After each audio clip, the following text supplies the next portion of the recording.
January 6, 1941. Dear Margie, you will be surprised to receive this letter from BB, but I had the opportunity Saturday night to leave for here Sunday morning, so took it as I want to see a man here. I have had a little tough luck since New Year's Eve.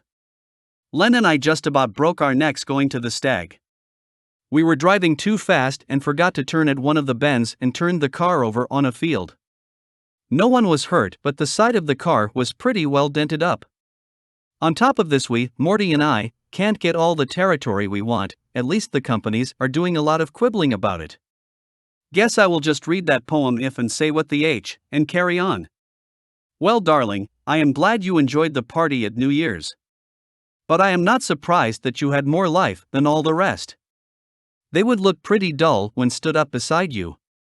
I really had a good time too despite the accident, although I was a little stiff the next day. Joyce and I went skiing Saturday afternoon and I am still stiff from that. I certainly need lots of practice.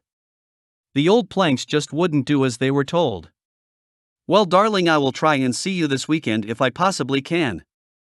I expect I will see you no matter what comes. I can't stay away much longer, Margie.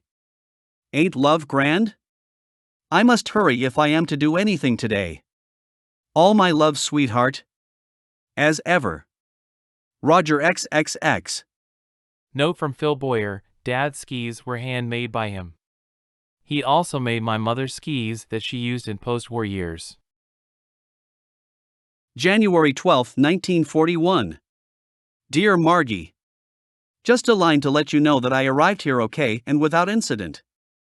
I am going out and see about my logs in the morning, so hope to have everything cleared up by the end of the week, I hope. There isn't much news around here and very little skiing, although the snow seems pretty good. I guess everyone is skating.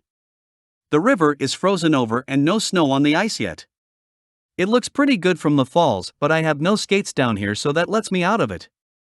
I have been reading a very good book, The Aches of the Years, by Ethel Boileau. It's light fiction but based on facts of the lives of army officers during the last war and after.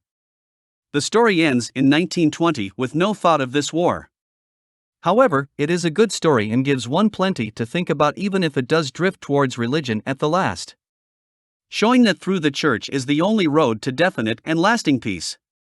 Did you listen to the symphony orchestra this afternoon? I hope so. I did and could picture you all curled up in the chair by the radio. Gosh darling, how I long to be there with you. These fly-by-night visits do not satisfy me. Not by a damn sight. Well, darling, there isn't much more to say. That is nothing to say that you don't already know. I love you, darling. As ever. Roger XXXX. January 27, 1941.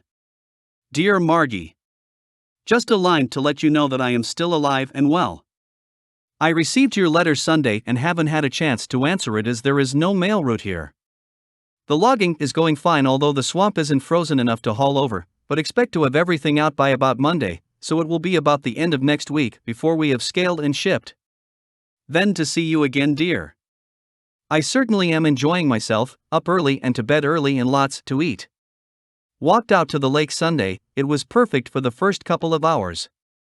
Just a little snow falling and quite mild, but around 4 o'clock it started to storm. I was pretty cold before I got back to the farm.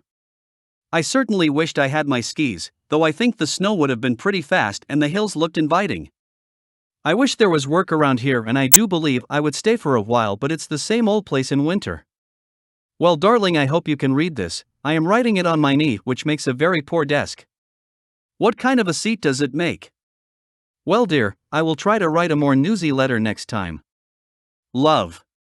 Roger XXXX.